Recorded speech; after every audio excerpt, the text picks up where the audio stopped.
যে বর্তমান সময় ওয়েবসাইটগুলো খুবই ভালো যাচ্ছে, একটু কাজের বিষয়গুলো একটু ভালো কাজ হচ্ছে আলহামদুলিল্লাহ, মার্কেট বড় হচ্ছে। যদিও আমরা তো দেশ ছোট দেশ, কিন্তু মানুষ বেশি। কাজের মান ভালো হচ্ছে, ভবিষ্যতে আরো ভালো হবে। ওই সুযোগে যদি আমরা ভালো কাজ পাই, আমিও যদি ভালো একটা ডিরেক্টরের সাথে কাজ করতে পারি, তাহলে আমার জন্য খুব ভালো হবে। দর্শকরাও ভালো ভালো কাজ দেখতেছে, ভালো কাজ পাবে সামনে ভবিষ্যতে। পরবর্তীতে আপনি কি কবে অভিষেক পাবেন? যেদিন আল্লাহ হুকুম দিবে বড় পর্দার সেদিন। বা আপনার কোনো প্ল্যানিং আছে?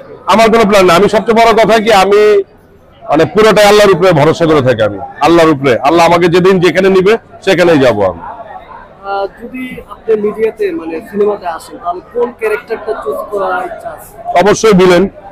কেন?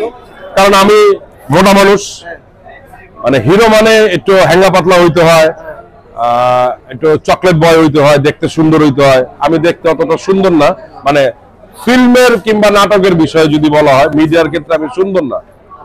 আমি ভিলেনের মতো চেহারা, আমি ভিলেন হইতে চাই। তাহলে তো আপনি নায়িকাদের পিছনে দৌড়াবেন এবং নায়িকাদের কিডন্যাপ করতে হবে না, এখন আর ওই যুগ নাই যে নায়িকাদের পিছনে দৌড়াইতে হবে, নায়িকাকে কিডন্যাপ করতে হবে। ওই যুগ শেষ। ওটা একটা সময় ছিল, এটা 70s 80s 90s এ ছিল, বাট 2000 এর পরে এগুলো এখন অনেক চেঞ্জ হয়ে গেছে। তাহলে নায়িকা পটাবেন কিভাবে? ওটা তো গল্পে পাঠানো হবে। সেটা একটু আপনার কাছ থেকে জানতে। আর এখন নায়িকা পাঠানোর কিছু নাই তো, কারণ আমার একটা বউ আছে তো। শরিয়া মোতাবেক, আইন মোতাবেক আমি তো একটা বউ নিয়ে নিচ্ছি, ঠিক না? কারণ আমি বিয়ে করার সময় আমি কবুল বলছি 3 বার, এবং জোরে জোরেই বলছি। তা আমার এখন আর নায়িকা পাঠানোর কোনো স্কোপ নাই। আর কোনো কাজ ভাই আপনার ছেলে হয়েছে, আপনার বাচ্চা কেমন আছে, তাকে নিয়ে কতটুকু হ্যাপি? আগে আপনি কাজে যেতেন, এখন কি ঘরে মন বসছে কিভাবে বাইরে? আমার ছেলে হয়েছে, মানে যে কোনো মানুষেরই সন্তান হলে সবাই খুব খুশি হয়, হ্যাপি। মানে এটা বললাম না, এটাও একটা আল্লাহর রহমত, তো এটা আল্লাহর একটা দান। তো অবশ্যই আমি হ্যাপি। কাজে বেরোনোর সময় পিচ্ছিকে বলে যেতে হয়, আমার পিচ্ছি ছোট, তারপরে বলে যেতে হয়। ওইটাই আমার কাছে অনেক বড় ফিল। আর ওই যে অনুভূতি না আসলে কখনো প্রকাশ করা যায় না। এটা প্রকাশ করার কিছু না, ওই মনে ভিতর থেকেই মনে হয় যে এটা এরকম ওরকম, অনেক অনেক কিছু বলে, বাট অনুভূতি প্রকাশ করা যায় না, ওটা বুঝে নিতে হয়। ভাই আগে আপনি বাসায় কম থাকতেন নাকি এখন বেশি? আমি আগেও কম থাকতাম বাসায়, এখনো কম থাকি বাসায়। আমি অনেক আড্ডা দিই।